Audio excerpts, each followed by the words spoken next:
If you value thoughtful, honest conversations about the Orthodox world, subscribe to my Substack, Orthodox Conundrum Commentary. You'll get frequent essays, episode notes, and occasional behind-the-scenes reflections that expand on what you hear on this podcast. It's free to join, and if you choose a paid plan, you directly support independent Jewish media and help keep me producing these conversations. Paid subscribers to Orthodox Conundrum Commentary also get this episode ad-free with bonus content and early access. Take 10 seconds right now to search for Orthodox Conundrum Commentary on Substack and hit subscribe, or click on the link in the description of this podcast. Thank you for being part of this community and helping us grow. And now, let's begin today's conversation with Rabbanit Shayna Goldberg on the dating process, an honest conversation for singles and their parents. Two things that I feel like are really important that someone feels themselves is, do I feel like I respect this person? And do I feel like I trust them? Okay, which are not the same. Respect is, do I look up to them? Do I value them? Do I appreciate them? Do I respect the way that they run their life, the way they carry themselves, their opinions, who they want to be, the way that, they make decisions. And trust is, do I trust that this person is going to be a good spouse? Do I trust they're going to be a good parent? Do I trust them as a financial provider? Do I trust them religiously? Do I trust them halachically? Do I trust their midot? Do I know that I could rely on them, that even when they get angry or frustrated, they know how to deal with it? And I feel like those two things, like, do I respect this person and do I trust this person? Those are the things that I feel like at the end of the day, I see that many relationships, if they end, it often boils down to one of those two things. I'm Scott Kahn, and this is the Orthodox Conundrum.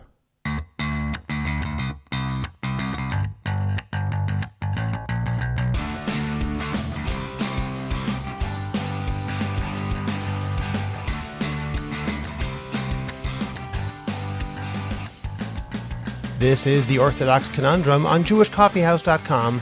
I'm Scott Kahn. There is a recurring pattern in parts of the Orthodox world. One of the most common questions people ask about dating is a deceptively simple one. How do I know? How do I know whether to keep dating this person? How do I know whether this is the person I should marry? How do I know whether my doubts mean something is wrong or whether I'm just afraid? For many people, dating becomes emotionally exhausting, not because they lack options or insight, but because they believe that there must be a single correct answer, and that getting that answer wrong would be catastrophic. That pressure often leads people to rush, to freeze, or to outsource responsibility to parents, rabbis, or friends. My guest today, Rabbanit Shayna Goldberg, offers a very different and refreshing way of thinking about dating and decision-making. Shayna is not a dating coach. She's not a therapist. She's a veteran educator who has spent decades teaching and listening to young adults as they navigate relationships, commitment, and uncertainty. She's also the author of What Do You Really Want? Trust and Fear in Decision-Making at Life's Crossroads and in Everyday Living. What she brings to this conversation is not formulas or guarantees, but clarity. We talk about why the hardest decisions in life are rarely between right and wrong, but more often between multiple possibilities. We explore how fear quietly shapes many dating choices, whether it's fear of being alone, fear of hurting someone, or fear of committing. And we focus on two core questions that matter far more than anything else. Do I respect this person? And do I trust this person? We also discuss how much weight to give chemistry, how to think about religious differences, when outside guidance helps and when it harms, and how parents can support their children without controlling their choices. If you've ever felt stuck, pressured, or overwhelmed in dating, or if you're a parent trying to help without violating boundaries, this conversation offers wisdom, perspective, and I believe a welcome sense of calm. And we'll get to that conversation in just a moment. First, remember to subscribe to the Orthodox Conundrum podcast wherever you get your podcasts. Please rate it and write a review. Continue the conversation on Facebook by joining the Orthodox Conundrum discussion group. Finally, the best way to promote your organization, your business, or yourself is to create a high-quality podcast, and JCH Podcast Productions can help you make that happen. Whether you want to learn how to start your own podcast or want to improve the podcast you already produce, we will make it happen. Write to us at aliza@jewishcoffeehouse.com. That's ALIZA @jewishcoffeehouse.com. And let's get started with your high-quality, memorable, and effective podcast. Shayna Goldberg teaches Israeli and American post-high school students and serves as mashgicha ruchanit in the Stella K. Abraham Beit Midrash for Women in Migdal Oz.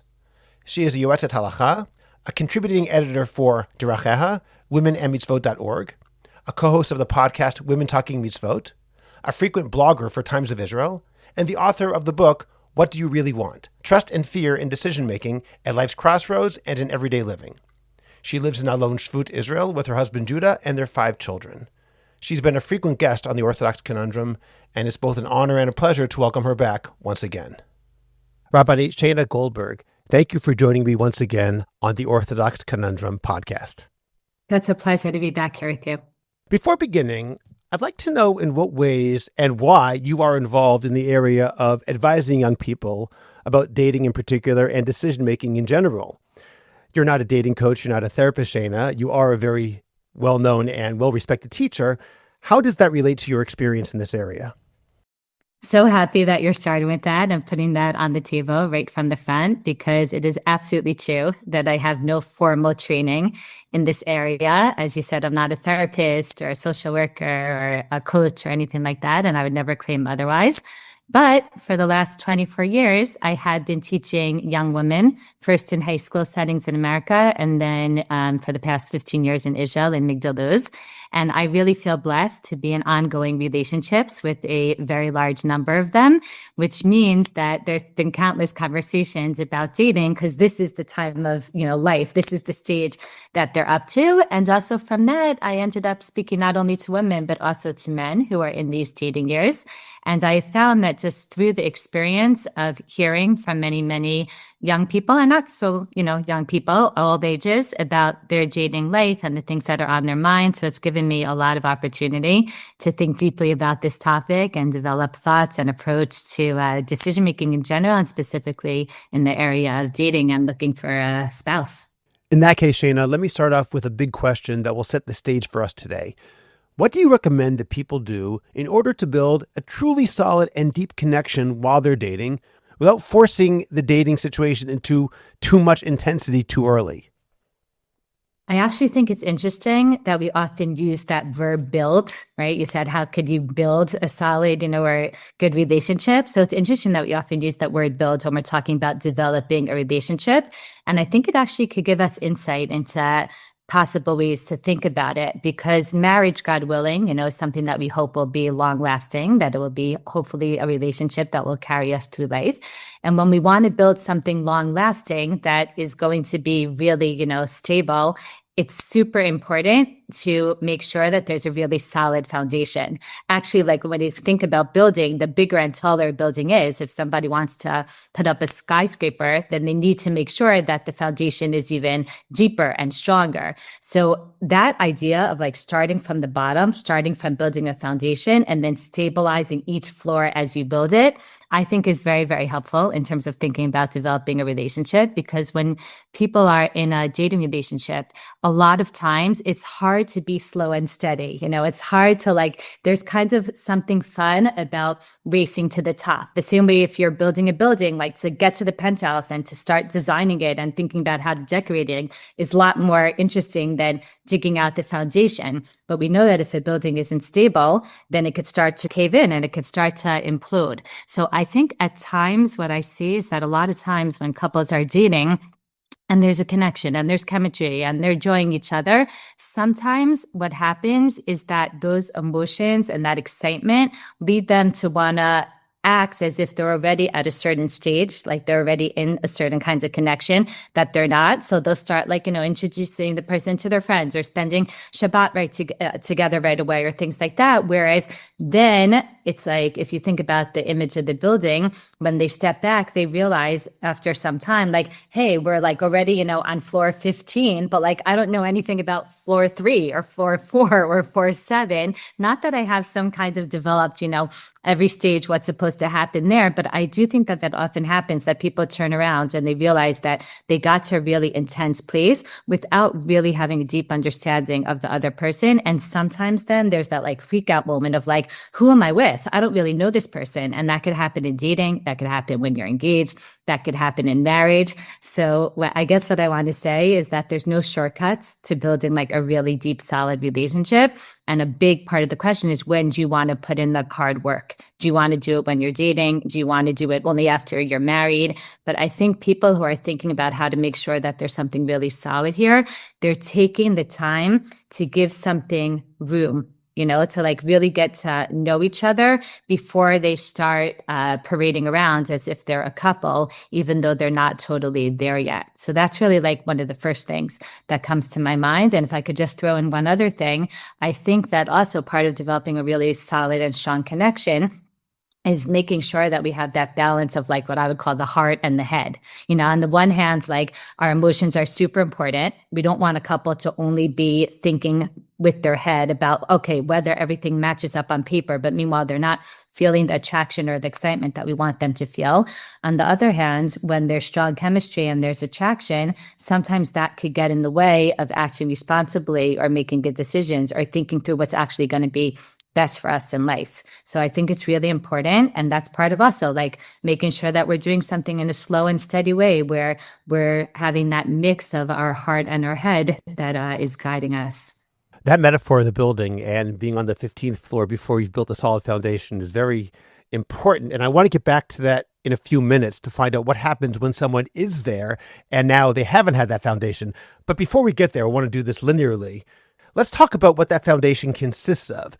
Should people have a list? Do you think you should have a certain list of ideas of things that you want in a spouse? How do you build that foundation initially? And what belongs there, what doesn't belong there? I guess I'm throwing a lot into this question, but I'm trying to understand what that foundation consists of. Okay. Well, first of all, in terms of a list, I would say generally when someone starts to date, I think it's really important to have at least a general sense of what you're looking for, like some kind of rough big picture so that you have some direction. And what I would call that is like some sense of your core values, some sense of like some non-negotiable things that it's like that I know that the person is a kind person, that they have good midot, that there's certain hashkafic or religious things that are really, important to me. And I'm talking again about on a very general level, because it's really normal that when someone starts to date, and I see this all the time when I'm speaking to people who are dating, that at the beginning, you don't really have a fine sense of like the very specific things that are maybe important to you. But over time, as you date and you get more experience and you get to know people, so then you realize, oh, okay, these are the things that work for me, or this is what I prefer, or these are the things that I've noticed over time, are just not good. And I don't think that makes you a picky person. That makes you a more, self-aware person or a more informed person. But when I talk about core values, I'm talking about, again, like the things that are very, very, very deep and very real for you. So I think that's something that's important to think about.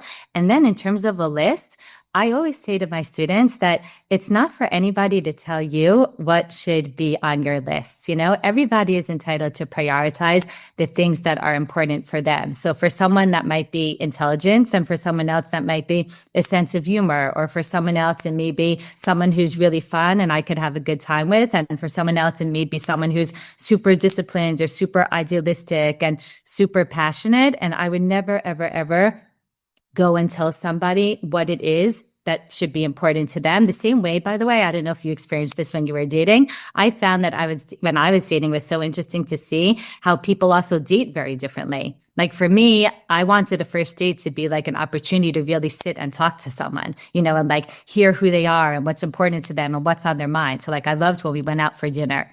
But my friends, some of them were like, why would I want to go and sit and have like a serious dinner or conversation with someone before I know if I could have a good time with them? I want to go and do something fun. And I was like, oh, it's hard for me to have fun with someone before I actually feel connected to them. So the same, you really, really see that people are looking for different things. And I think when I talk to people about like, that list, it's like the importance of being able to differentiate between those non-negotiable things for you and the things that are like, yeah, they're nice, they're perks or whatever, but they're not necessarily things that are absolutely essential. It's funny to say it like this, but I think part of deciding who to marry is deciding like which things I would have loved, but like I could live without, I could compromise on, or which things I don't love, but I could live with. So like I dated guys who played the guitar and that was so romantic and so wonderful. And my husband, Judah, he's absolutely wonderful, but he doesn't play the guitar. But it was clear that like that's, not a thing that's non-negotiable. Whereas other times I'm talking to young women who will say to me, I'm dating someone and he's great and he's wonderful, but I don't have the same level of like siach ruchani or like deep, religious, like inspirational conversation with him than I have with some of my friends from Midrashah. And there, as opposed, it's not my job to say to them, oh, well, that's something non-negotiable. What I say to them is like, you really have to think carefully. Is that something that you feel like that's what I'm looking for in a relationship? And therefore, like, yeah, it's amazing that he has all these other qualities, but like for me, that is at the core of what I want. Or is it like, no, he's wonderful and he's a good listener and I trust him and he's there for me in so many ways. And I know we're going to build a wonderful home. And it's great that I have friends that I could have those conversations with. So in terms of a list, I don't feel like there's a specific list that I would tell somebody that they have to have. But what I do tell them is that what I do think is super important, which is not in terms of a list that like, a quality that you're looking for in someone, but two things that I think are really important that someone feels themselves is, do I feel like I respect this person? And do I feel like I trust them? Okay, which are not the same. Respect is, do I look up to them? Do I value them? Do I appreciate them? Do I respect the way that they run their life, the way they carry themselves, their opinions, who they want to be, the way that, they make decisions? And trust is, do I trust that this person is going to be a good spouse? Do I trust they're going to be a good parent? Do I trust them as a financial provider? Do I trust them religiously? Do I trust them halachically? Do I trust their midot? Do I know that I could rely on them, that even when they get angry or frustrated, they know how to deal with it? And I feel like those two things, like, do I respect this person and do I trust this person? Those are the things that I feel like at the end of the day, I see that many relationships, if they end, it often boils down to one of those two things. Not to any one specific thing that's missing on a list, but to a basic, like either lack of respect, like, yeah, this person's great, but like, they're just not laid back enough, or this person's great, but I don't know, they're not insightful enough for me, like some kind of lack of respect, or I have so much respect for them that I don't trust them in some kinds of area that's very important to me. Very interesting. Well, let me ask you a question, Shayna, because you're saying that the process of dating is also the process of creating that list, deciding what those things are that should be on the list. We've heard of situations where someone gets bowled over, falls quote unquote head over heels in love or puppy love. And all of a sudden, something which had been very important to that person is no longer so important because it's not in this person's character, but they're crazy about that person. Every case is different. I don't want to make blanket rules, but in your experience, do you think that means that, oh, I'm learning more about who I really am and what I really care about? Or is this self-delusion that somehow someone's getting caught up in an experience and in 5 or 10 years or maybe earlier, they'll say, oh my God, I cannot believe that I sacrificed the thing that really mattered to me. And I no longer feel that same sense of insane crush or puppy love that I once had. Yeah, I think that's a really important thing to pay attention to. I don't think there's one answer, as you said, because it very much is going to depend on the couple. But that comes back to that mix of like the head and the heart. I feel like especially when there's a very high level of chemistry and attraction, it's doubly important to make sure that like your brain is working and you're checking to make sure that the things that you want long-term are there, because it's so much easier to kind of skip over them or ignore them or like act like it's not bothering you, because in the moment it really may not be bothering you, except that long-term we know that marriage, is very different than that high and that, I don't know, the excitement of the dating and engagement period. And we want to make sure that even when things settle down, and attraction is super important. I'm not telling anybody, that they should settle for someone that they don't feel very excited about and attracted to. But we want to make sure that the things that are the ingredients that really help create a really good, long-lasting marriage are also there. So I don't think that just because someone is feeling that high, that means that it can't be good or that they can't work through things. But I usually, when I'm talking to a dating couple, I want to encourage them to make sure that like they're not just like getting engaged on that high without having really thought through some of these bigger, important questions there. Okay, then let's move forward. When you speak about respect and trust being those two key elements that, in your experience, you can't live without them. Those are the two most important things. They're absolutely necessary. Still, how does someone use that and go beyond that to figure out exactly what they really want when they get married? We all can experience certain situations when we're in yeshiva or college. We're supposed to want something. But does that mean that we necessarily really do want that? We have to be able to distinguish what society, whether it's conscious or unconscious, is telling us that we're supposed to want. Oh, you should have somebody who's going to help you grow religiously or whatever the situation is. But is that what I really and truly want? How do I figure that out?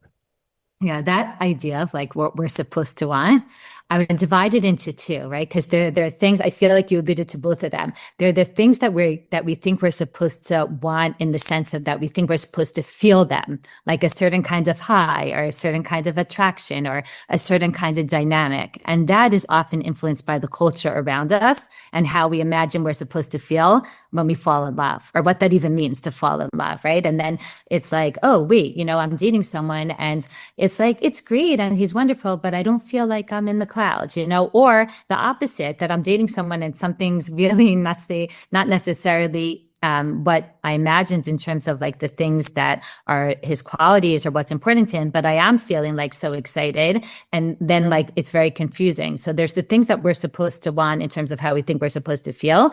And then you also touched on, there's the qualities that we think we're supposed to want, either because naturally those are qualities that, we value or we're attracted to, or because we've been influenced by the opinions of our parents, our teachers, our rebbe, and our mentors, people who told us that like, no, that's really, really, really important. Like you need someone who feels this way or values that, or, okay, the way that I think about this is that I think it's okay to admit that naturally we have things that we're attracted to, whether it's in the area of looks or whether it's in, when it comes to qualities. Like we could be self-aware and we could be honest and we could say, hey, I'm attracted to redheads. Or a guy could say, oh, I like brunettes with light eyes. Or somebody could say, wow, I'm really attracted to that loud, assertive, in the middle of the crowd type. Or I'm attracted to that sweet and sensitive and soft type, someone spontaneous, someone who's serious. We could know what we're attracted to and be aware of that. But the question is, what happens after that? Meaning after we know that we're attracted to certain things, we could be honest about the person in front of us and say, wow, I'm attracted to certain qualities or to this person's look. But is that necessarily going to be the thing that's going to be good for me for life? Because as you said, like attraction's a feeling that's really, really nice, but it's not a direct indicator of where things are going to end up. We see that all the time, that I think, just because somebody feels an initial excitement doesn't necessarily mean that that bodes well, long term. Of course, marriage needs like an element of chemistry and attraction, but I don't think it has to be that same type of like instant natural attraction that most people are thinking about when they think about what's going to make a good relationship. There's a kind of deeper attraction that develops as you get to know someone, where you have to be open to giving it a little bit more of an opportunity to see if that will come. That often is a better indicator of like, is this really gonna last long? So I think that, when I'm talking to somebody in an early stage of a relationship where things are going great and there's really good conversation and wonderful midot and they're enjoying their time together, but then they say something to me like, but I don't know, Shayna, like I don't feel attracted to them like, the way I did to this guy that I dated. And then I say, well, what happened to that guy that you dated? And oftentimes they'll say something like, oh, it was such an unhealthy relationship, or like, this was so off, or that was so off. And it's like, right, you see that attraction that you're kind of like waiting to feel. It doesn't necessarily mean that that takes you to a good place. Whereas what you're describing now, and that's building, I'm not telling you to be mivater and to give up on getting to a good place, but see, like maybe something's gonna kind of like blow open as time goes on, even if it wasn't there initially. And I think that's something that in the world that we live in, that, that balance between what we feel automatically we're supposed to want because that's what the culture tells us, or that's what our Rebbe told us, or that's what our mother, ingrained in us, versus like what we actually are connecting to in a deeper way is something that we all have to navigate and balance. It's not simple at all. Well, what about in that situation when a person's head is not in the clouds and everything is right except for they don't feel that in the clouds feeling? They're even attracted to the person, but they don't feel that head over heels sense that they might have felt with somebody else. Is that a red flag, or is that something that can be ignored, or somewhere in the middle?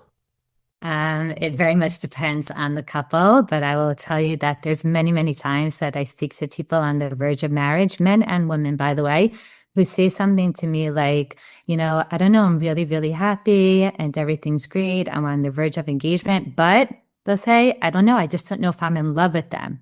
And when I say to them, what do you mean? What does that mean? So they'll often say, I don't even know. I don't even know what that means. Like, I just don't know if I'm feeling the high that I'm supposed to feel.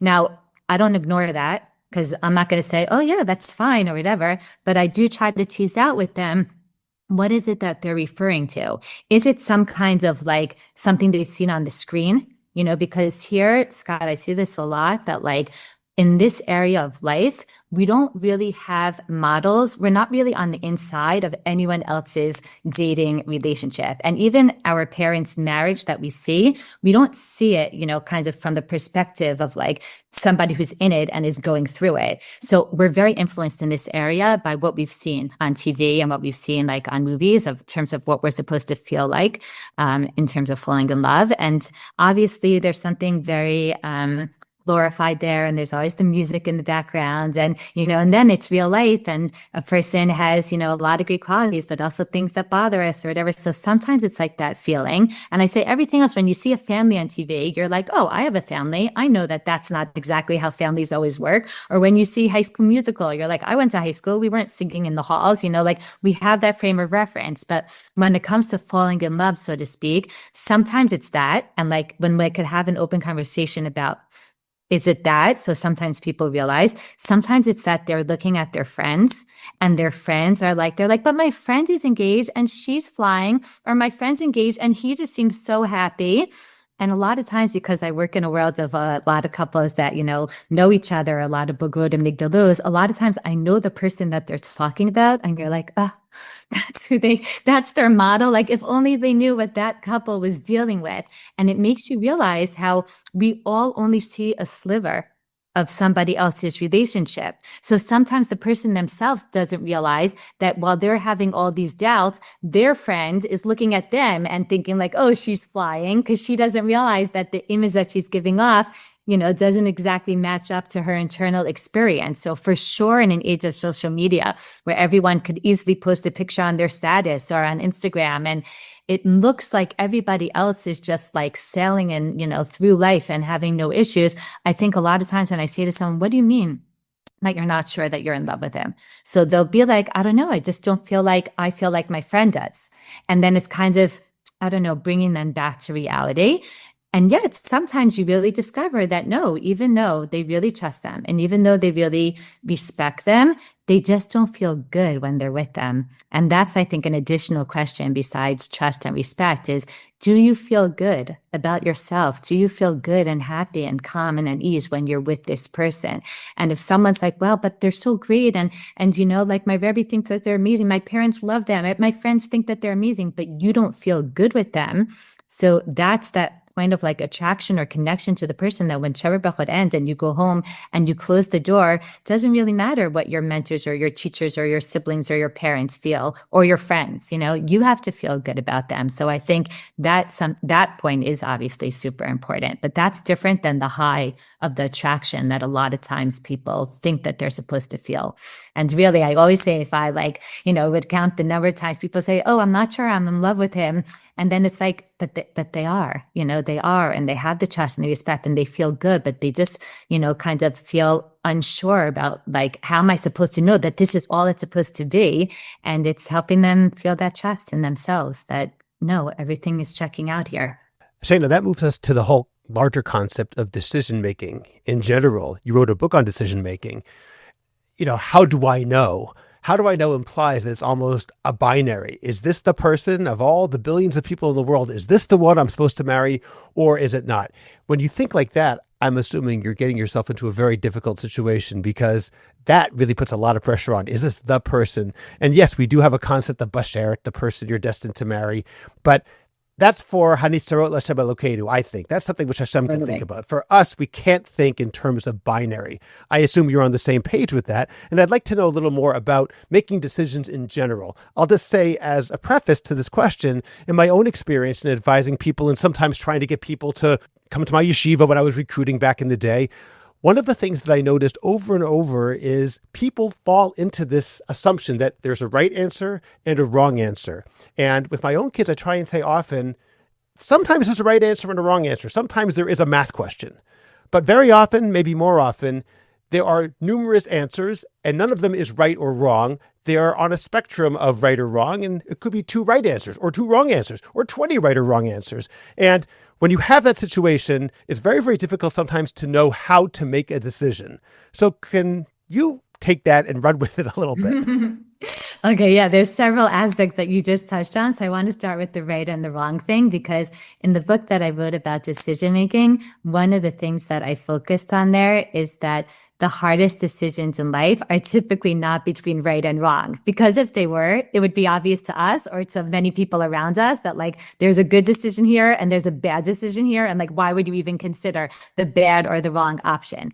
Typically, when we struggle as humans to make decisions, it's because we're struggling between 2 decisions that are good for us in different ways, right? Like, oh, there's this person who like meets this need or has this quality and whatever, but then they don't have that one. And maybe someone else would have that one, but they wouldn't have something that this person has. I mean, there's different good options here. And in dating, that's especially true. So I think when it comes to dating, part of the reason why sometimes people want to think about it as if there's like a right and the wrong, because then it's like, oh, okay, I chose the right person. And now like, check, now I'm set to go. I found my bashert. And I think it's so debilitating, the bashert concept. Okay, we don't understand, as you said, and like, do I believe that there's some kind of an idea of somebody that, maybe is out there that could be ideal for you?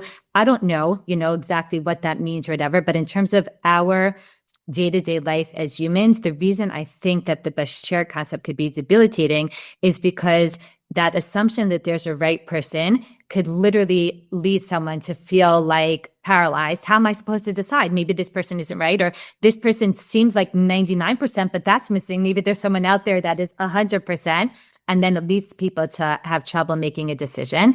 And also, after the fact, even if someone feels like they found their bashert and wow, zachiti, and I'm privileged to have met them and now I'm married to them, that idea of like, well, now you're set for life, as opposed to the what we know to be true, that relationships require continual work and nurturing and really, building and effort and whatever.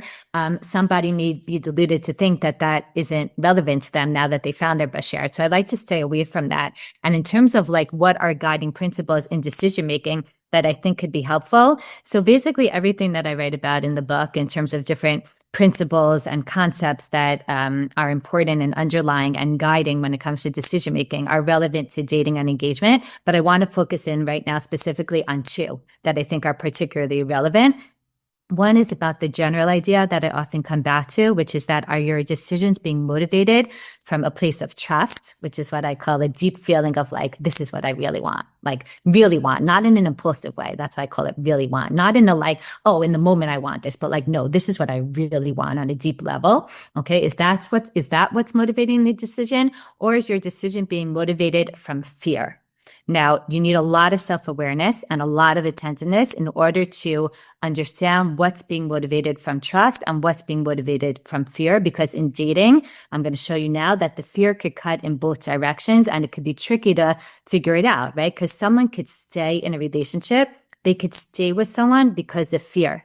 And at this point, if I'm speaking to a group and I say to them, tell me what fears can make someone stay in a relationship. So they always know all of them. They say, well, because maybe I've never been in anything this good and maybe this is the best I'm going to do, or maybe I'm getting older and the biological clock is ticking, or all my friends are married and I don't want to be the last one. Maybe I want to stay in it because I've invested so much time and energy already into this person that like, what, that's all going to be a waste, all this energy and investment and time. Like maybe I'm going to stay in it because thinking about breaking up is too scary. The pain of that, I don't want to deal with that pain. Or maybe sometimes I talk to someone who calls me up and they're like, oh, I have no idea. I don't know what I should do, whatever. And within 2 minutes, it sounds very clear to me that they don't like this person and I'm not sure why they want to continue.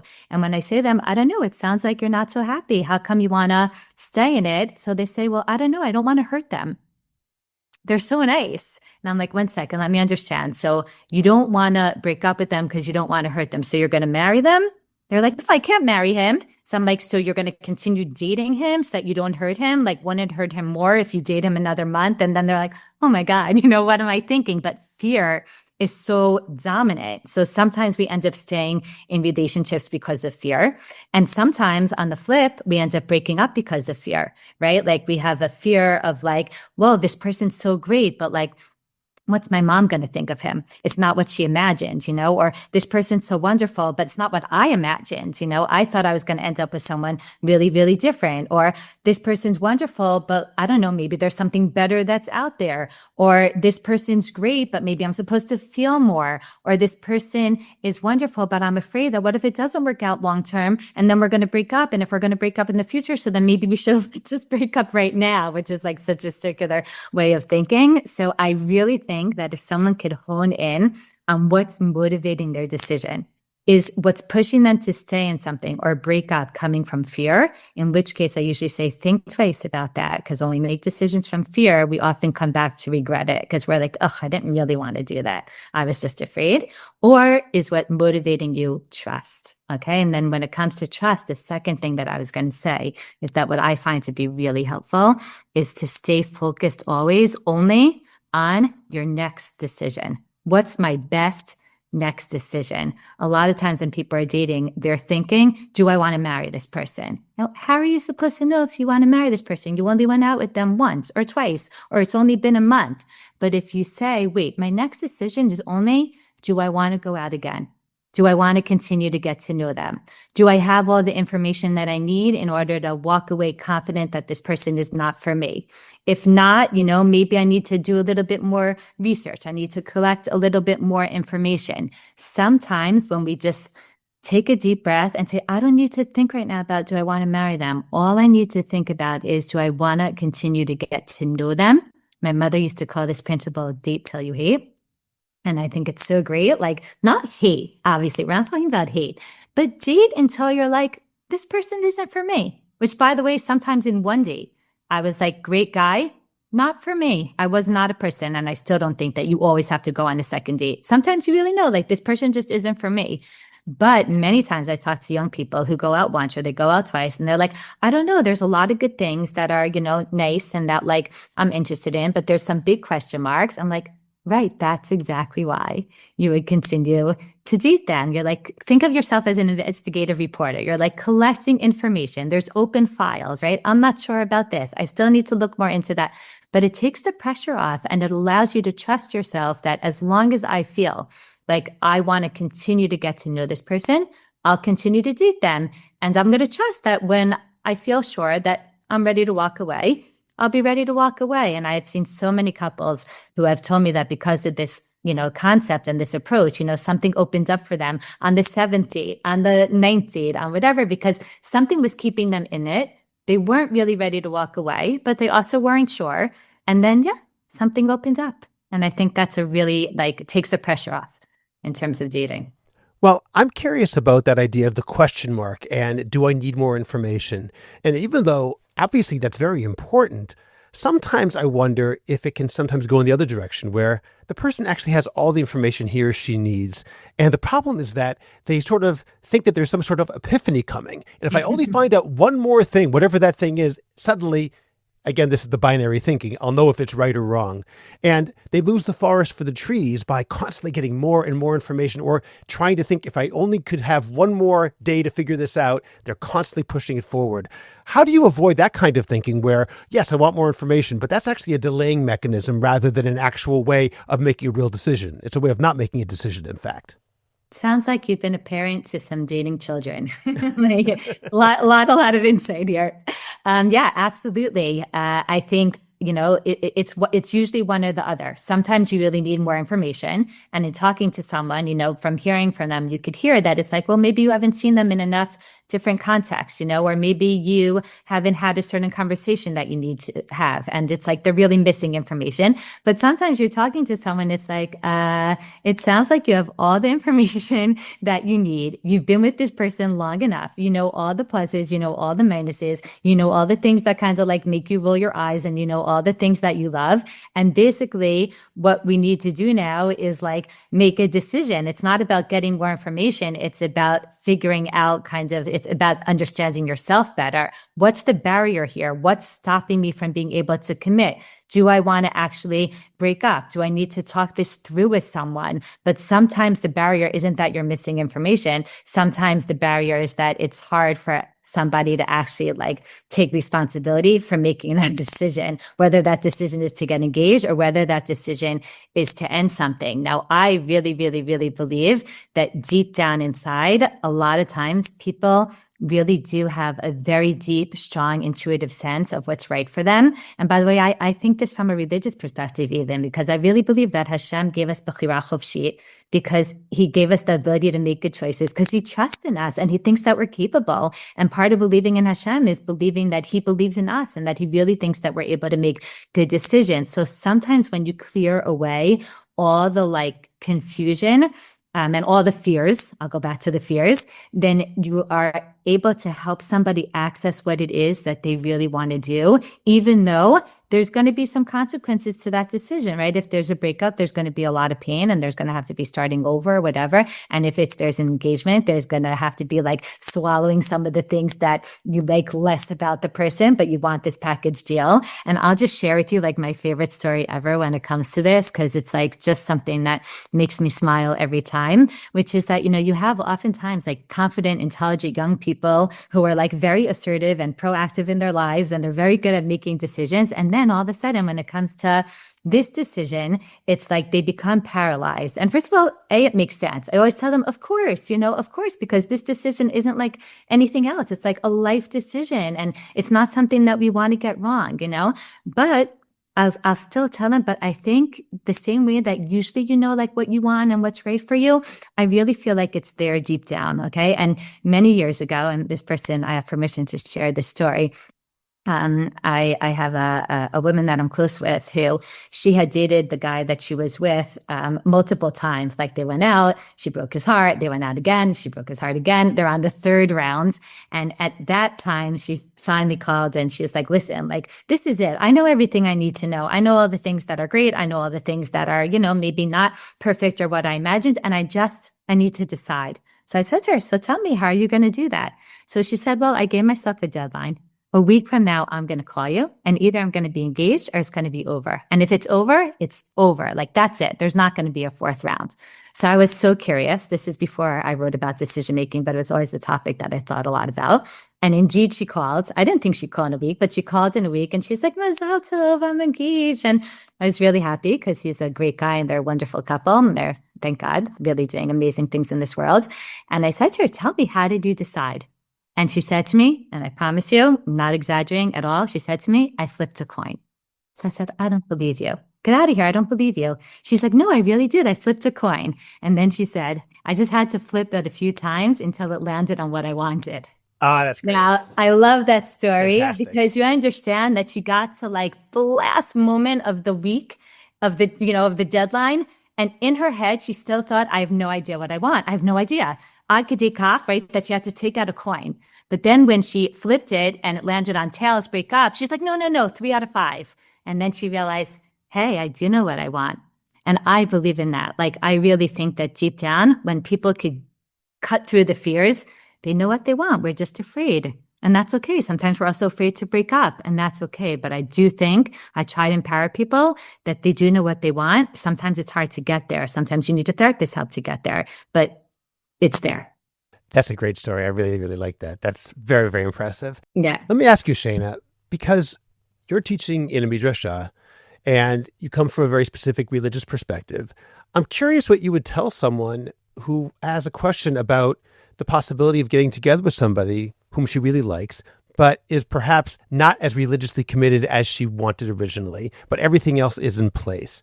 Obviously, every case is different. It's not as though there is a one-line answer for everything. But in general, how do we deal, we, teachers, parents, advisors, others, with religious gaps, differences in religion between the two, particularly as religious Jews? This is the most important thing in our lives. So how do we deal with that when everything seems right, but it's not religiously exactly what we might have wanted for them? Totally. This question comes up all the time. I would say two things, okay? Two things that I, find myself discussing with couples.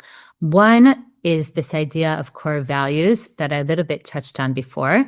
I think that many of us have some values that are very, very core and basic to us, right? So it could be our connection to Israel, or it could be our love of Torah, or commitment to halacha, or tefillah, or chesed, right? Some core religious values.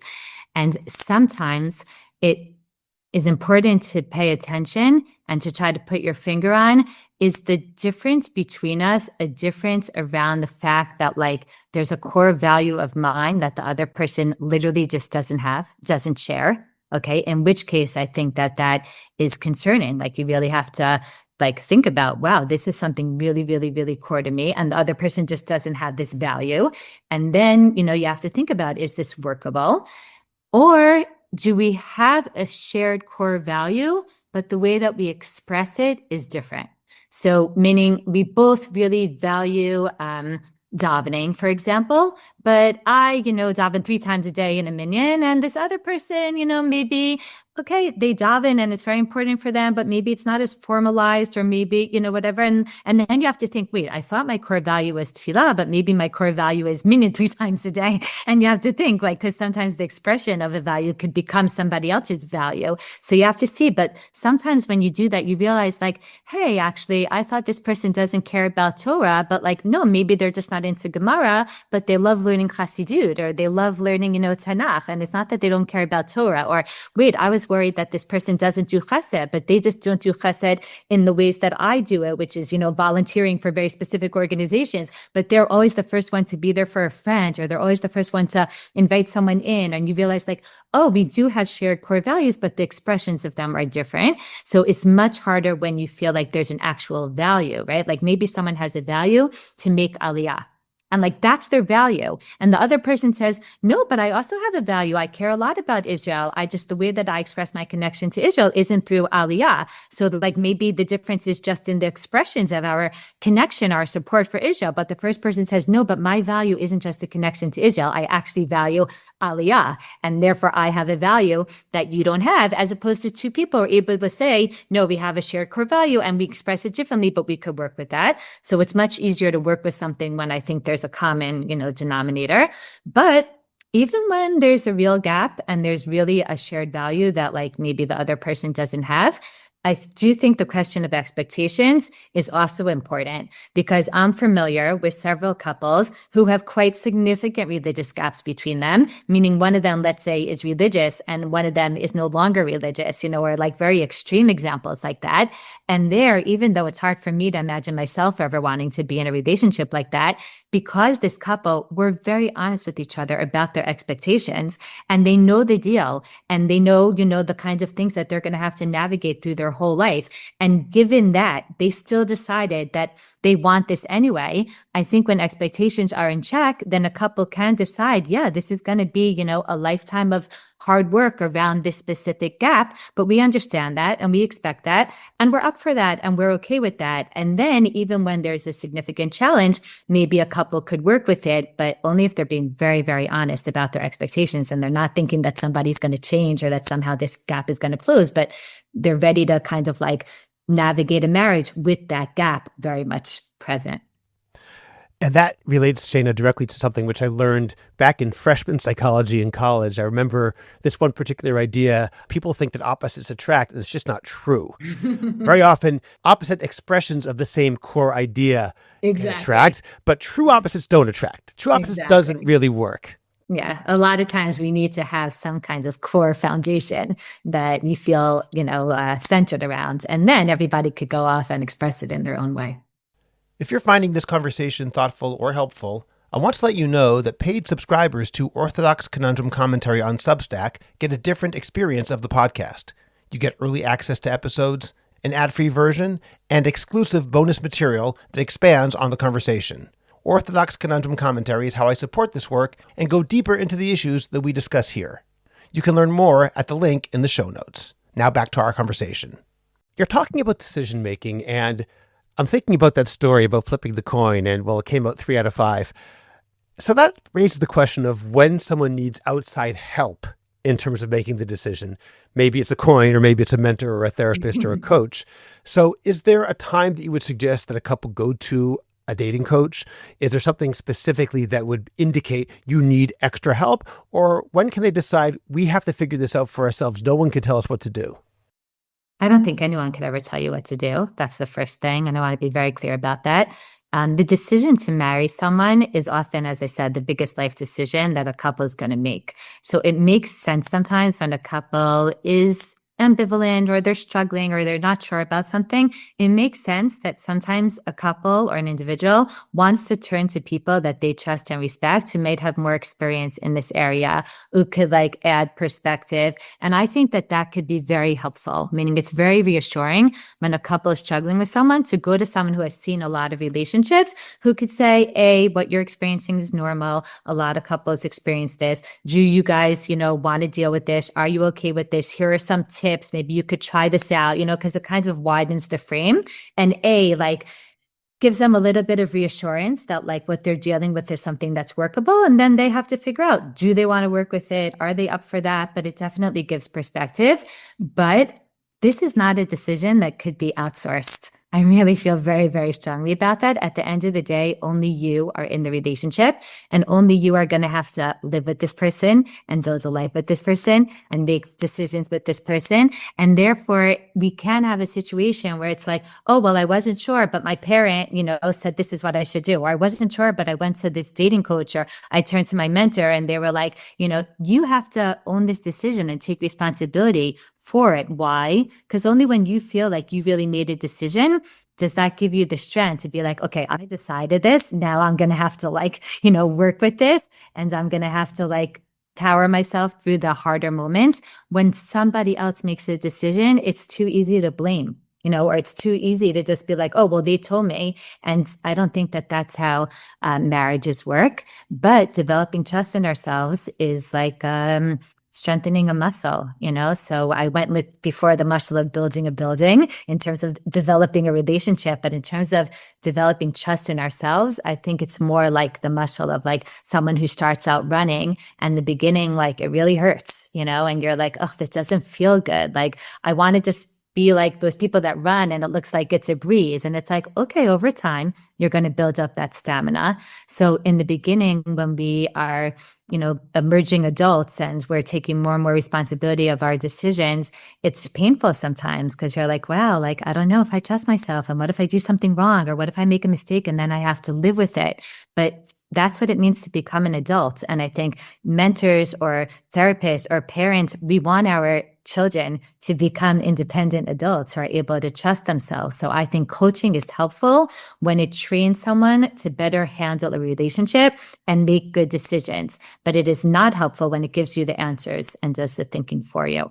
So even if a couple is going to turn to someone, they have to think carefully and ask around about who's going to kind of give them the tools, or maybe ask them the questions that will help them think about the relationship, maybe from a different perspective, but not someone who's going to tell them what they think is right.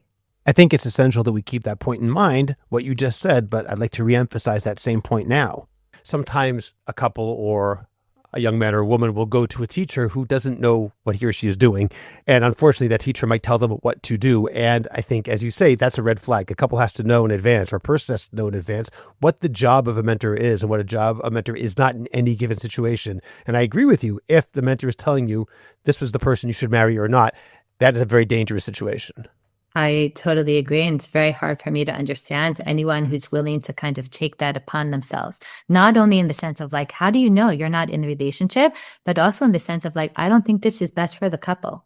Even if you do think that I don't think you're doing them a service by telling them what's right for them here. Yeah. Well, parents often can make that mistake. And that leads us to the question of parents. I'm sure many parents listening right now are thinking that they really want what's best for their child. I'm sure that's true. Often the way they express that is by giving their children advice, and that can be helpful or it can be counterproductive depending on the situation. Sometimes a parent is in love with the person that their child is dating. Sometimes those parents are not at all in love with the person that their child is dating. They sometimes want to give them advice, which can be productive or counterproductive. They just want their child to do what is right. But what is right is very often defined as what the parent thinks is right. So I'm going to ask you now, how does a parent get involved, assuming a parent should get involved at all? And let me divide this into two questions. What does a parent do when the child asks for help and advice? And what does a parent do when a child does not ask for help or advice? Okay. That's really important. Okay. So first of all, let's start with like when a child asks for help, right? Like when a child comes and says like, Ima, Abba, Mom, Dad, like I'm dating someone and I like them, but I'm not sure. And, how could we be helpful as parents? So I think the main job of parents, as I said earlier, is to help our children become self-confident, independent adults who could trust themselves. So if our child isn't sure about someone that they're dating and they don't know what to do, I think the first and most important thing is to just listen, to just let them talk. My husband once heard this mnemonic it's called WAIT, which stands for why am I talking?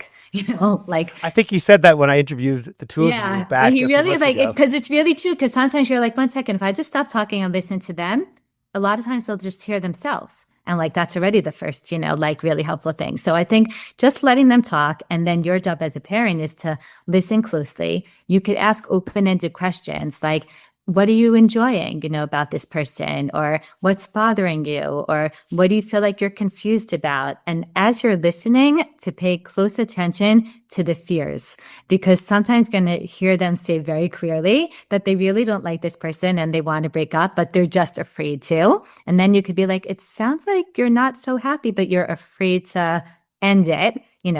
Is that something that, is resonating or whatever? And sometimes you're hearing them saying that there's actually a lot of good here. And maybe they do think that they want to move forward, but it's scary to move forward and it's scary to commit.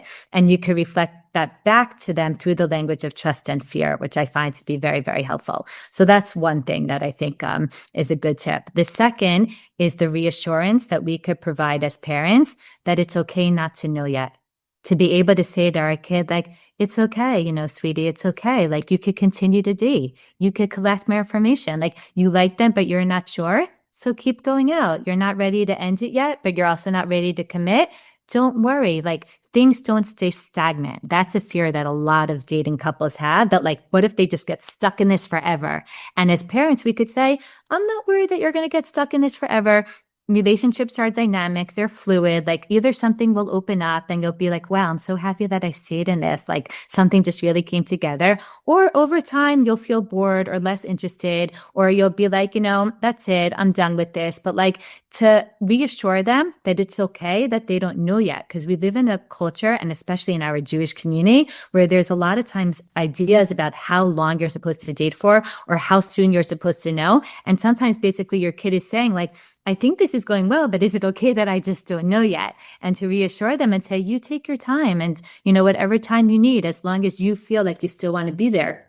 Well, let me ask a question about that, Shayna, because that works well when both the young men and women who are going out feel that way. But sometimes it's the other way around, where one of the couple will say, I need a decision because I can't continue like this. And then a parent can't say, oh, just keep going, because that other one will just break up then because they say, I need a decision now. What do you do in a case like that?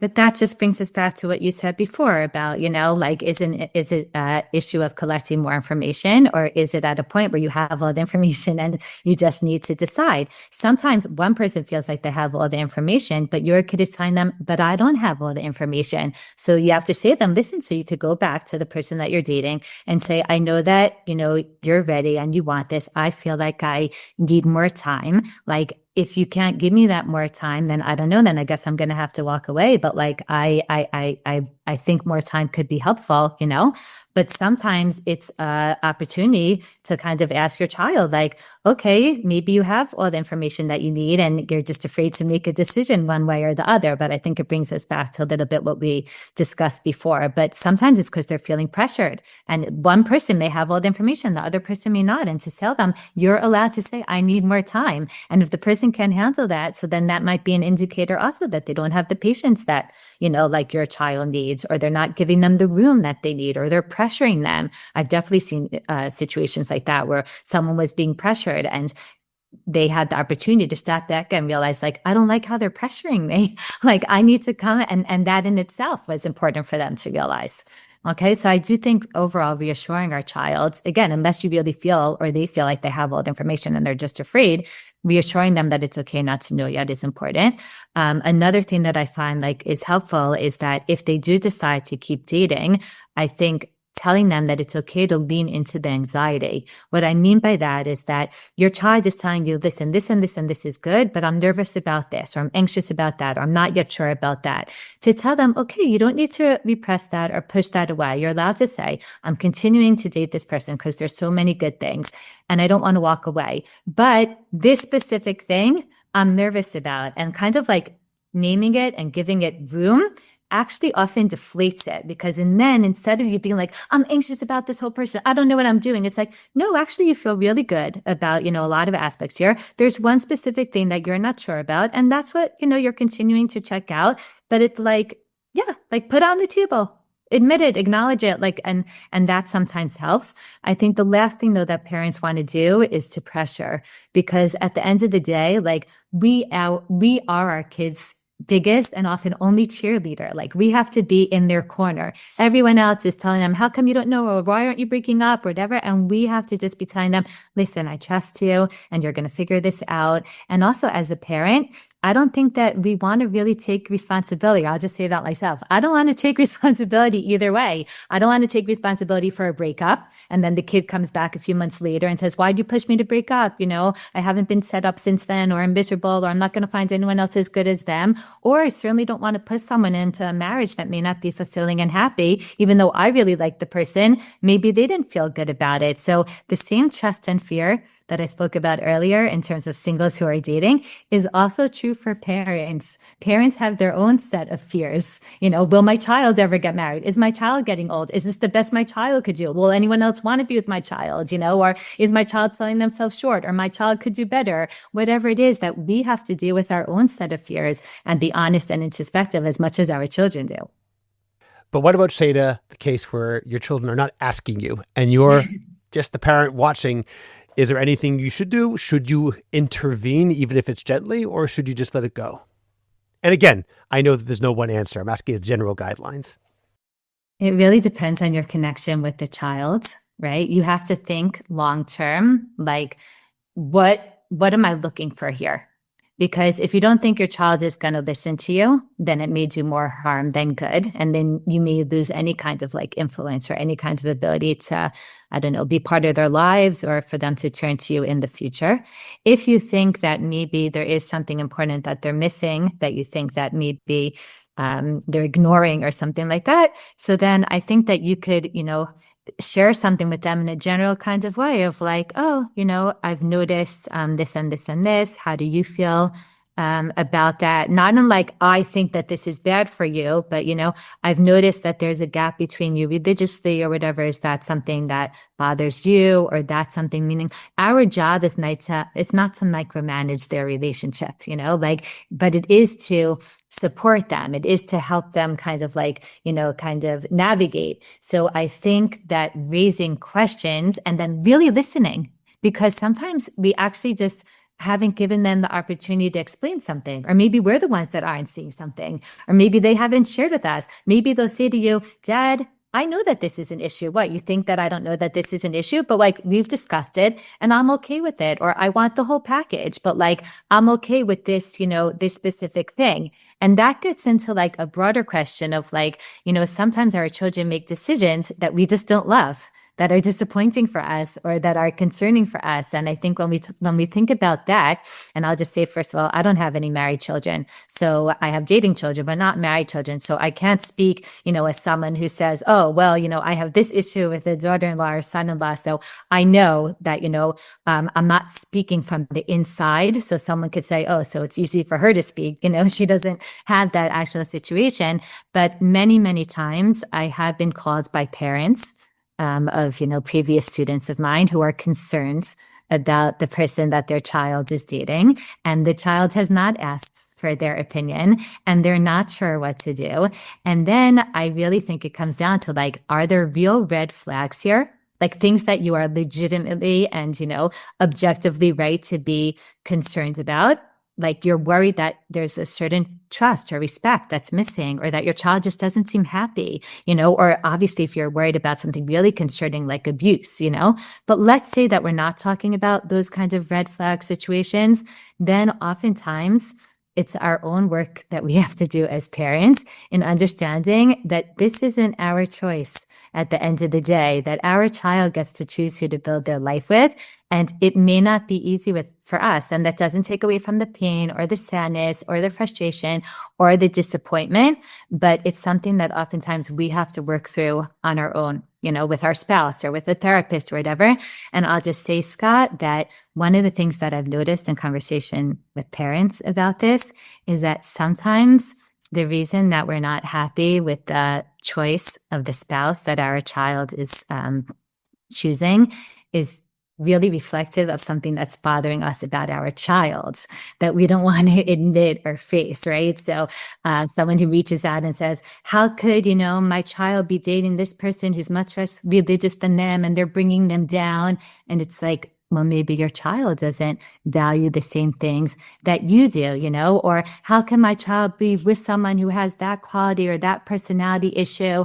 And it's like, wow, you're thinking like, how did I raise a child who doesn't, value intelligence or doesn't value someone who's really ambitious? Or it's like, but maybe your child, that's not the thing that's most important to them. So a lot of times I think, the things that we're feeling as parents, again, have to do with our own thoughts about our child or what we imagined for them or wanted for them or thought for them. And it's not really necessarily only about red flags or what's best for them. And for this, I'll just say that something that I find to be helpful here is that sometimes when I say to parents, can I ask you something? Like, what did your parents think about your spouse?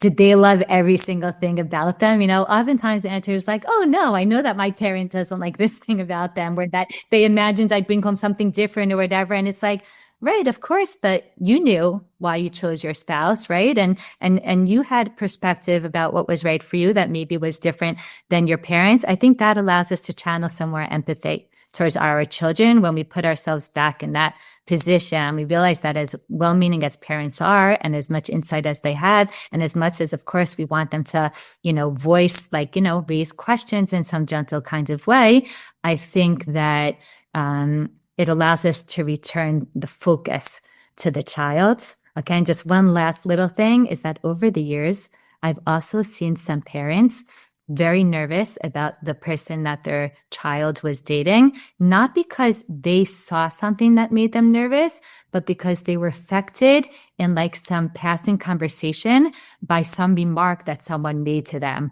Oh, your daughter's dating that guy. Oh, I remember he was such a shovab, such a crazy kid when he was little. Or oh, your son's with that girl. Oh, I taught her, in third grade. And she wasn't the top of the class, but she was really, and then these things get stuck in our head, literally Lashon Hara.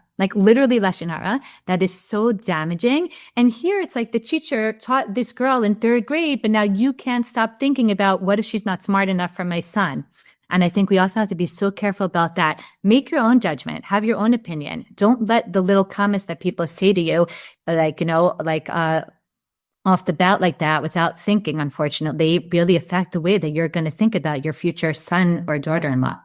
Shayna, I'd like to investigate further this idea of something that you, the parent, see in your future son or daughter-in-law.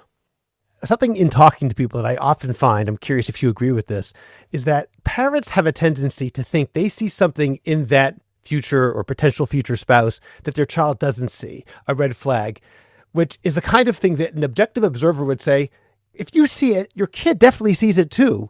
It's not like you have some secret insight into something. Now, I'm not speaking about abuse. I'm talking about normal personality differences or religious differences, or I don't think he's a nice person, or whatever it is that might worry a parent.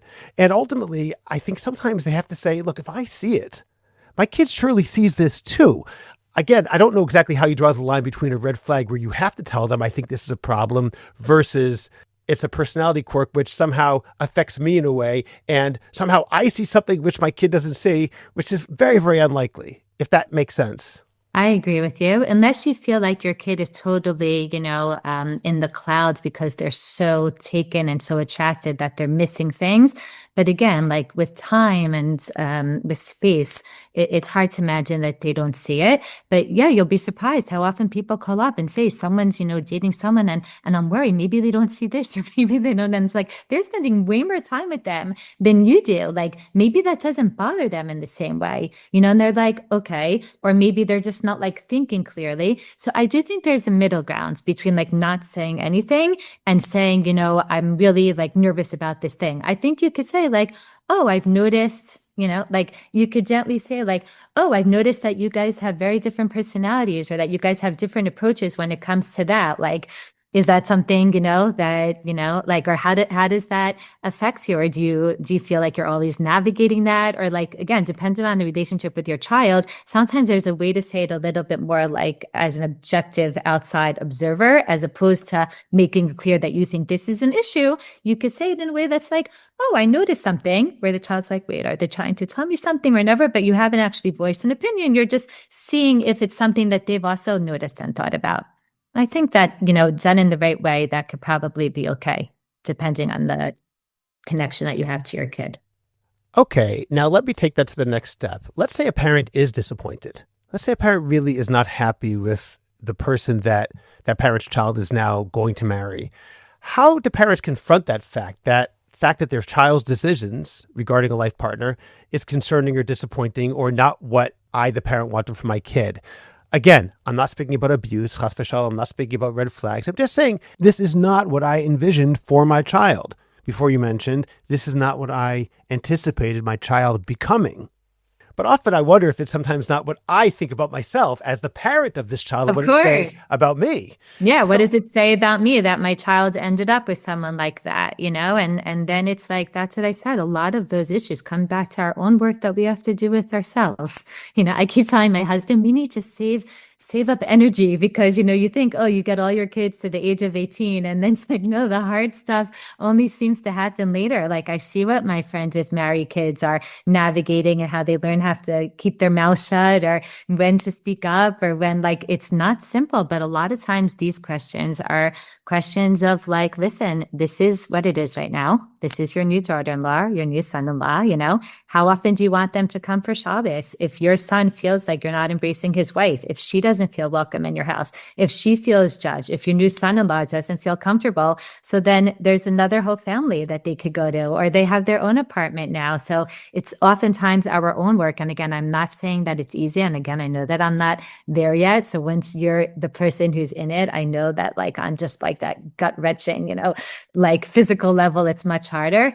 And still, I think that it's often our own work, take yourself to a good therapist who could help you process it through and say, what is this sitting on? Like, why is it bothering you so much that your son ended up with someone like that? A lot of times it's our own stuff that we have to work through. And I do think a lot of times if we go for some kind of real help like that, it does make a difference.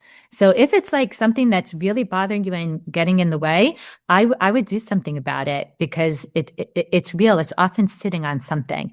Sometimes it's like something that we feel like is missing in our spouse or our marriage that we didn't want our kids to have to deal with also, and the same thing that's bothering you maybe about your spouse is now bothering you in your child's choice. And you're like, oh, can't believe they're going to have to deal with that the same way. It could be so many different things, but then it's like, okay, but actually it's not about them anymore. It's about you.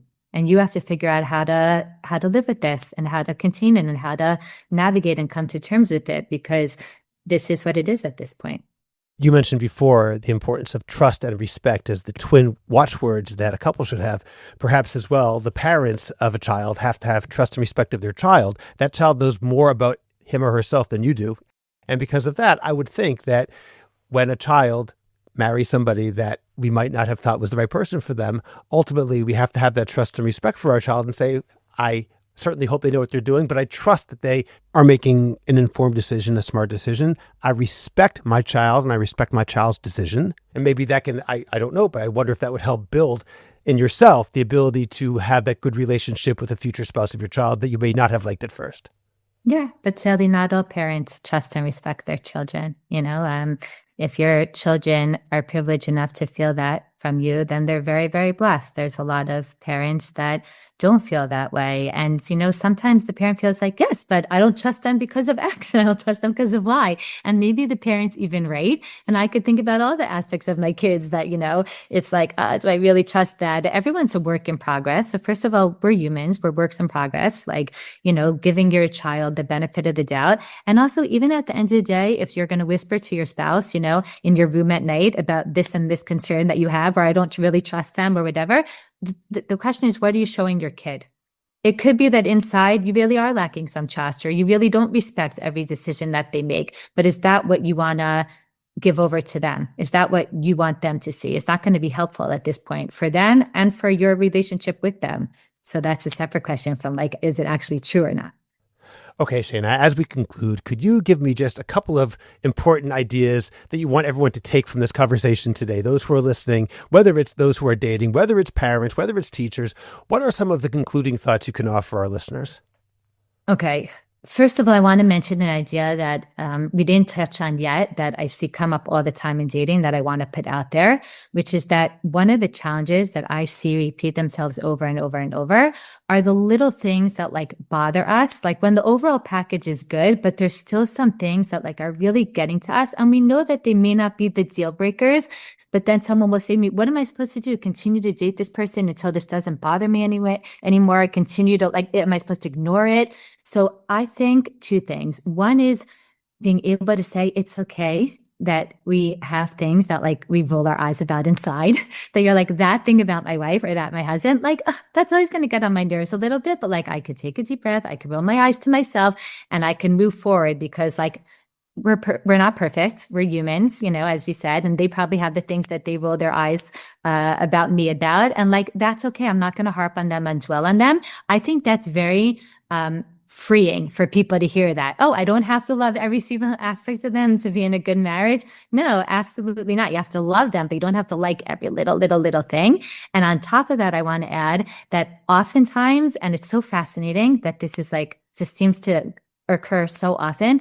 Oftentimes I find that the things that most bother people are actually like an extension of the thing that they most love about them. Okay. So like, let's say someone's really attracted to the fact that somebody's like assertive and dynamic and charismatic. And then they're like, oh, but sometimes he's too loud or he's too self-centered. And it's like, I think that like kind of all goes together, or somebody's so fun and relaxed and spontaneous, but then they're late or they're messy, or I always say about my husband that like I was looking for somebody who was like very halachic and that I could completely trust and that I would know that like he's on top of every single situation. But sometimes it feels like it's a little uptight or it's a little bit obsessive. And he's like, you wanted this. And I say, not this, like maybe you could stop at 8. Why do you have to go to 10? But it's like, we don't get to choose the volume on some of these qualities.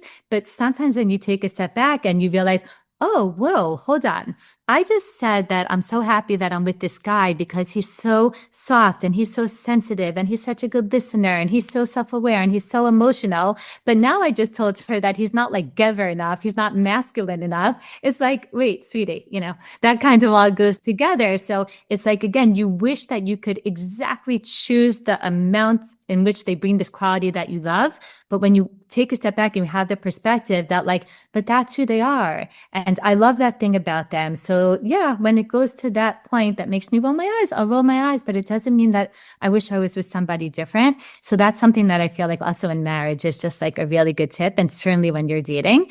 And I think also, I guess what I want to say in general is that if somebody's dating or you have a child that's dating and you're feeling like, wow, this is a hard stage of life, I think it is. Like, we don't have a guide in this area for how we're exactly supposed to manage this or navigate this. And I think some of the segments of our community that have tried to make it more streamlined or try to have a guide, or you'll go out this many times and this is what you should discuss on each date and this is where you should go and this is when you should get engaged. It's like maybe they think that they've streamlined it because they've made it like clearer, but in my mind, it's like this more superficial thing, which like maybe you've streamlined the process, but you definitely haven't helped people develop the confidence in themselves to feel like they are making good decisions and they're becoming, part of a unit or whatever. It's like everything's kind of being scripted from them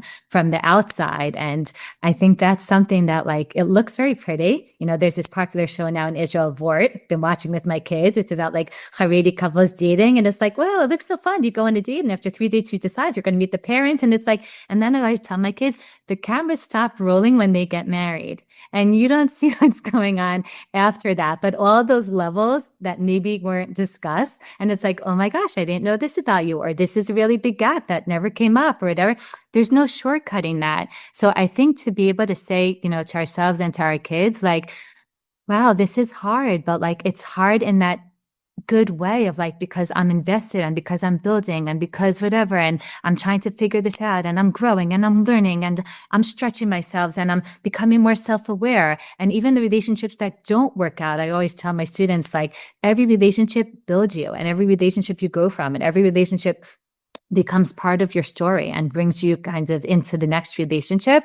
So I think if we stop like looking over our shoulder all the time and we keep our head down and we focus on what's in front of us, that's something that I think, could empower people to feel like this process isn't necessarily easy. But if I go into it, not as just like an end goal, okay, I need to find the person I'm going to marry, whatever, but as a process of self-exploration and development and self-awareness and meeting different people and, engaging and learning how to have great conversations, sometimes it could make it a little bit more enjoyable than if we're just very focused on getting to a certain goal. And that hard work element, like really good relationships require hard work. And when I work with married couples, because I teach couples before their wedding and they come and I'm like, how are you? And they're like, oh, me teach, we're exhausted. And I'm like, what's exhausted? And they're like, just everything. We have to communicate about everything. What do I think? What does she think? What does he think? What do we think? Whatever. And I'm like, Lisa Yofi, I'm so happy to hear, because that means that you guys are developing such a solid foundation that I know that like you're going to carry that into marriage, that when things come up, like you already have so much experience processing and working things through. When I work with a couple that kind of just sailed through dating into engagement, not that it can't be good, but oftentimes it's like, I know that big mashber, like some big break is coming. And honestly, for my own children, I'd rather them do that work, the heavy lifting of that work when they're dating and engaged than when they're married. Not because marriage, of course, you're going to continue to work, but in terms of like really figuring out how do we communicate around differences, or how do we work something through when we don't see things the same way? How do we, seek out the help that we need, or the tips or the skills that are gonna, I want that already in place before they're married to whatever degree it can be. I like those points so much. They're so important, especially the first one about perfection and the fact that those things that we really like when we're dating may end up being things that grate on us later on. It reminds me a little bit of an old public service advertisement that was really, really sweet. It was about foster care, and it was saying you don't have to be perfect to be a perfect parent. And perhaps in a similar way, we can say you don't have to be a perfect person to be a perfect spouse. If you are the person your wife wants, or your husband wants, that should be good enough. We have to learn how to be able to do it and to deal with those imperfections, which are part of every single human being. I think it's just natural.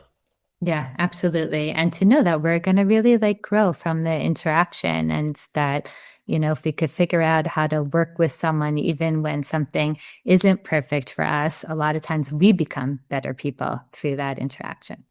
Shayna, I said I was going to conclude, but I have another question because I'm going back to the very beginning. You talked about the building and people who are on the 15th floor before building a foundation. So my last question really is, what does a couple do when they're dating and now they find out they're head over heels in love? They're on the 15th floor, the 20th floor, the 25th floor, and they're like, wait a minute, I didn't actually build a foundation. Okay, that shouldn't have happened. But now that it did happen, what would you advise them to do? How do they go back and try to rebuild that foundation without losing what they've already achieved? Such a great question. And I've been there with many couples. Okay. I'll tell you about one couple that I remember like 3 weeks into dating this guy. She calls me and she's like, Shayna, I think this is it. Like, I'm like, what? She's like, I've been dating someone. It's amazing. We've already met each other's families and our friends, and we've spent Shabbos together. I'm like, how long are you dating for? And she's like, 3 weeks. I'm like, 3 weeks? She's like, yeah, but it was so good. It was so good right away. And okay. And, there's always that little part of me, just because, again, of experience, not because of training, because experience has taught me that when something is like so intense, so fast, a lot of times, not that it's not real, but there's often things that haven't been discussed. Okay. So now we're 2 months later, and I remember exactly where I was when the phone rang, and I see it's her, and I pick up. And I'm like, but I don't know what's happening. Everything's falling apart. We thought we were getting engaged, but all of a sudden we realized, and like a list of things, like they weren't on the same page religiously. They weren't on the same page in terms of how they think about finances, like really big gaps. Okay. So she's like, could we come over to speak? Now, many times in these situations, when you're sitting before a couple like this, there's one of two things that's going to happen. Either the fall is so painful itself, like they were in such a like floaty, happy place that just the fall is too much for them to bear, and they can't recover from it. It's like the landing is very hard, and it doesn't feel good to be back in this place. And now, like, they were like kind of like flowing through things easily, and now it's going to require a lot of effort and hard work, and they're not used to doing that, and the muscles haven't been developed, and like the relationship can't sustain it, and it falls apart. Whereas if they would have built it, like each floor at a time, there was a lot of potential here. So I'm sad that in a lot of situations, that's what happens. And that's why I try to tell couples like, well, it's going well. That's amazing. But like, like maybe just take a deep breath, or like, think about your pacing or whatever. And people, they're not always going to listen, and you don't want to come back and say, I warned you. But I do think that it's important. When I speak about dating to singles, I always mention this point so that they could go in with that perspective. But in a few situations, the couple, because of their maturity, because of their feeling that there's real potential here, because this is something that they are ready to work hard on, it's not simple, but they do take a big step back and say, hey, we think there's something good here, but we kind of have to like almost start from scratch. Like, hi, how are you? Who are you? And then like really, really talk about the issues that have come up that are between them. And a lot of times they are able to navigate, especially if they turn to people, who could give them perspective and guidance. But it's not a fun process, because it's like, again, they went from that high to like something that's much more real and takes much more effort. I do think it's doable, but it's not what I would advise. I think it's better to go, slow and steady. But if it happens and the couple thinks that there's a lot here, I try to tell them, maybe you don't want to walk away from this so quickly. Like, I think you could get back there, but you're going to have to get back there from a much more like thorough place. A little bit I could compare it to, sometimes there's kids that come to Israel for the year, and they flip out and they get really excited about Judaism, and they go like all in really, really, really fast. And then they burn out because it was like too intense, right? Or it like happened too quickly. And now all of a sudden they take a big step back from religion or from the relationship with Hashem. And then you kind of want to say to them, sometimes they can't recover from that. But, you want to say to them, listen, it could be that the issue here isn't religion or isn't God. It's kind of the way you went about it. And if you take a step back and start again, from like a slower, more paced way, you could get to a really solid, stable place in terms of your connection to Judaism and Hashem, but it's not going to feel as, wonderful and rainbows and butterflies as it did the first time. But I could guarantee you that it's going to feel much more solid, much more stable. It's going to sustain you in the long term, in a much stronger way. But somebody has to be willing to do that, to set out on that journey. Okay, Shayna, here's a bonus question that I'd like to ask, not necessarily related to what we talked about until now, but I'd like to ask you as a general question. What do you think the Orthodox world as a whole needs to address? I'd like to know why that's important to you and what we should do about that. Obviously, in 5 minutes, I don't think we're going to answer this question entirely, but as a general overview, to Shayna Goldberg, what is the thing that the Orthodox community needs to deal with that it really isn't dealing with appropriately yet? Okay. There's so much that, could be said here. There's so many issues that could be spoken about. But if you ask me, Shayna, what's the thing that jumps out at you right away? For me, it's how do we as a community work to find and strike the right balance where we could raise children and educate students who feel both committed to halacha and also deeply connected and passionate about their Judaism and their relationship with Hashem.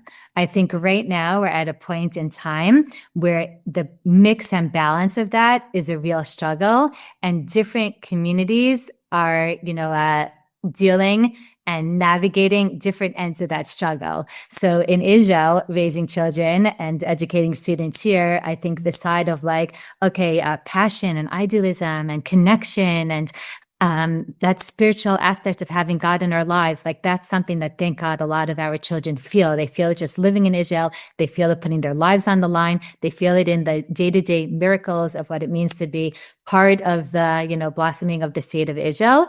But the commitment to halacha, and why is this necessary, and why is it essential, and why is it important, and why do we believe in it, and why do we need to give this time, and why is it not okay to just speak to Hashem but also not be committed, to the halachot that He gave us? That's something that I feel like in Israel and also in different segments of diaspora communities around the world, that's the struggle. And there are other communities where they're very, very good about being very meticulous about the halacha, but some of the depth and the passion and the breadth of what Judaism is supposed to be. And it's not just a set of rules, and it's not just a social category. And we don't just all keep a kosher kitchen so that, we fit in the community, or we don't all just do this or dress that way because that's the standard. But there's actually meaning here. And it's not just something that's coming from societal pressure, but there's actually a connection that we're looking for and a passion. And there's a whole religion, and there's a whole Torah, and there's content or whatever. Sometimes that's the struggle. And it seems to be that balance of could we bring these two things together, and how could we pull them, the different sides, and what could our different communities learn from each other, and B, how could we have a meaningful, very committed Judaism where we're not losing the depth, but we're also not losing the formalities and the structure. And this is something that's very, very, very important to me. I know you had Rav Stav on in the summer on this topic. I listened to that episode, and it's a topic I'm always thinking about and always talking about, so much so that when I, came to my family and I said to them, oh, Scott wants to throw in this bonus question. And so my 11th grade boy, he's like, oh, you're for sure going to talk about, commitment to halacha and whatever. And I'm like, it's true. That's what I want to talk about. But because I really, really, really believe in it. And what I do at Migdal Luz is really teach, some of the really difficult areas of halacha. And we did this on a podcast on Sniyut, tried to say we could talk about halacha and also talk about the meaning, and it doesn't have to be one or the other. So that's something that I'm very passionate about, that I think as a community, we could be doing a better job. That's a great answer, but it does lead to the follow-up question, which is, how do you suggest that we redress that balance? Do you have any practical advice so that we can have both in our lives and do it effectively? The first thing is really acknowledging that we do need a balance, because I think each community is kind of deep in their way. And by the way, we also discussed this once about, what Americans could bring to Israel. And I think the fact that when you have people who have lived in different cultures and you've seen different ways of doing things, so that broadens your perspective, because everyone kind of only knows, when I go back to America and my friends say, but I feel in Israel, people aren't halachic the same way they are in America. And it's but there's so much there that you're kind of missing because you can't see past the sleeve length or whatever it is. So I think just being aware of it is the first step, which is true in many, many, many areas. But in terms of on a practical level, for me, what I try to do is I try to teach the halacha as a development, because I feel when people don't just hear the bottom lines, but they see and understand the way the system develops, so they feel more a part of it and they feel more connected to it and they have more understanding of it and they could formulate their own opinions. Yes, sometimes the risk is that people say, well, if you're not just telling them the bottom line, so then if they see the development, they'd be well, that's silly how that developed. Yeah, right. When you give people knowledge, it's true. There always is a risk, but I think the benefit, and I'm always going to err on this side, is that you're bringing people into it. It's like they're becoming players on the field. You're giving them the ability to understand. The same way my husband, who's a doctor, like he could read medical literature and feel connected to it in a way that I can't. So if you want someone to be an insider to the halachic system, you have to empower them by like giving them knowledge and bringing them into that system. So that's one thing that I would say very practical. A lot of times in Israeli schools here, they don't have really good halacha classes. They just teach bottom line, And the other thing that I would say in terms of the halacha aspect is like showing them how it's connected to their lives, like how these things actually, how Shabbat isn't the same Shabbat when it doesn't have halacha as part of it. It's just not, so like showing them the connection to their lives. So that's on the side that needs to have the halacha strengthened. And on the side that needs to have like the meaning and the depth, I think there's a lot of initiatives now that are trying to help infuse meaning into the words of tefillah, so that it's not just rote, but that we actually know what we're talking about, or help us learn Torah in a way that it's not just learning and I'm koveitim the Torah, but I'm thinking about how to connect this Torah to my life. Where does it meet me? How can I reflect on it? How is it relevant? So each community, and their struggles, and also within Israel, within the diaspora, it's not like, everything's all perfect on one of these sides or the other.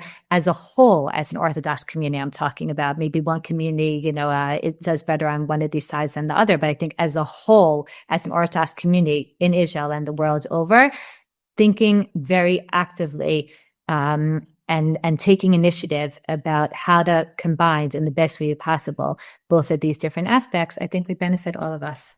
I mentioned to a friend of mine that when we're younger, very often we follow Jewish law because we don't want to disappoint our parents, we don't want to disappoint our teachers, we don't want to fall out of society. As we get older, then we want to keep halacha because we want to earn the world to come, the olam haba.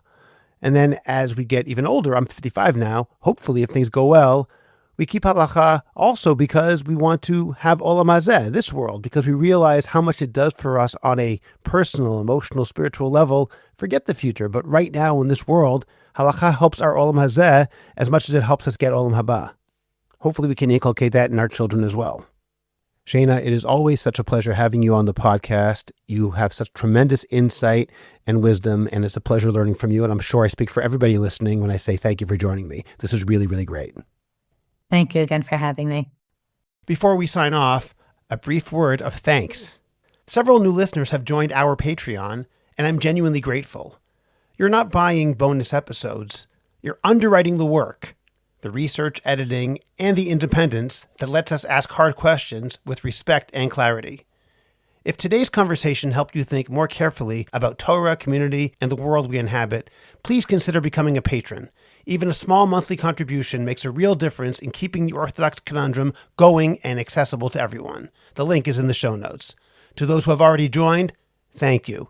Your vote of confidence means more than you know. And to everyone else, I hope you'll consider joining us. Subscribe to the Orthodox Conundrum podcast wherever you get your podcasts, and please rate it and write a review.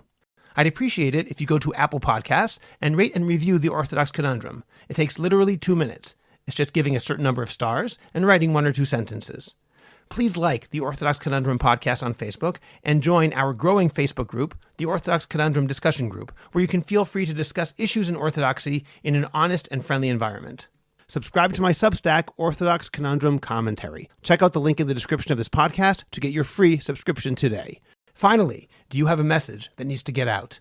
Do you want to promote your business, your organization, or your cause? The best way is by producing a podcast, and Jewish Coffee House can make it happen. I have experience producing hundreds of podcasts, both for myself and for satisfied clients. Whether you want to learn everything you need in one day, or relax and record and let me do the heavy lifting, Jewish Coffee House Productions will work with you to make it happen and make it even better than you imagined.